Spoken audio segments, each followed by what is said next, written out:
Okay, so I delivered your ass to the planetarium. Yes. And mine too. Okay, guys, I gotta go. I have some spectrophotometry of post-starburst galaxies to analyze. Oh, God bless you. Chuck, Hey, pleasure. Chuck, thanks so much, man. Give me a ride anytime. Oh, you know it. Take care, Neil. All right, dude. As always. All right. All right. Okay, see you later. Thanks. So we are here. We are in the Hall of the Universe. Yes. And we got people here who like work in the universe. And I see one of them standing right there. See that guy right there? Who's that guy? I know that guy. How you been, man? Good, how are you? Carter. What's up, Carter? Just got back. How you doing, buddy? Come on in. Good. Talk to us. Come on in here. Got back from where? Where were you?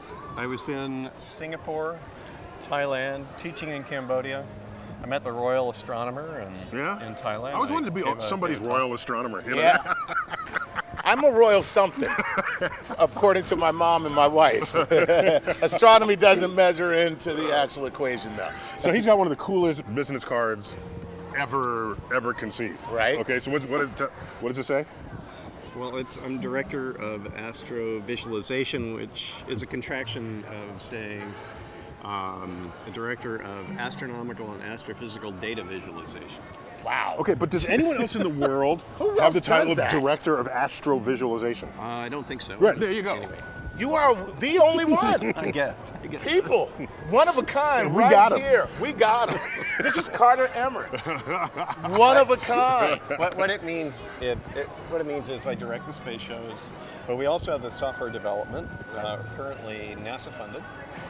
It's a collaboration with Sweden. It's a collaboration with New York University and also the University of Utah. On data visualizing the universe and its dynamics, so that we can Because look we're at these. 3D all the way to the edge. 3D to the end. Nice. 3D or die. So the dome is digital universe is natively 3D, Right.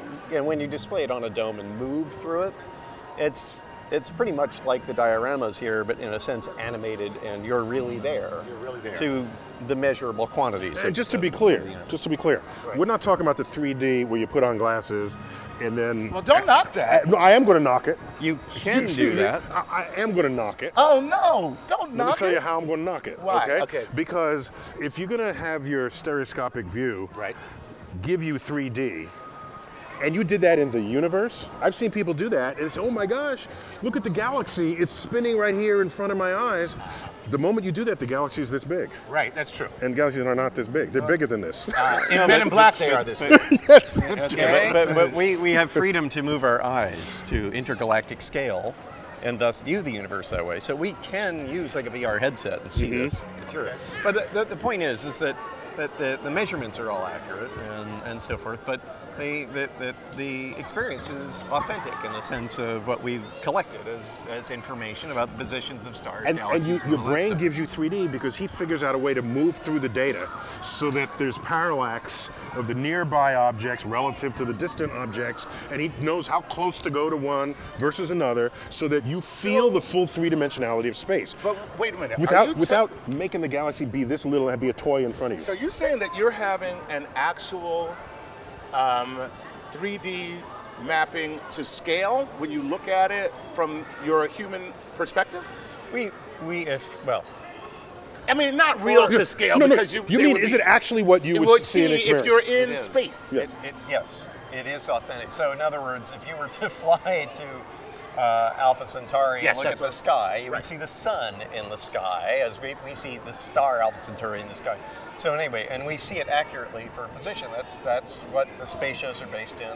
That's the set by which we then That's how we roll play out- here. Oh, that is we play out our simulations. that is amazing. So you could literally, not literally, you can visually take a spaceship ride through the galaxy Yeah. inside of your experience. That was the major difference between the old Hayden and the new Hayden.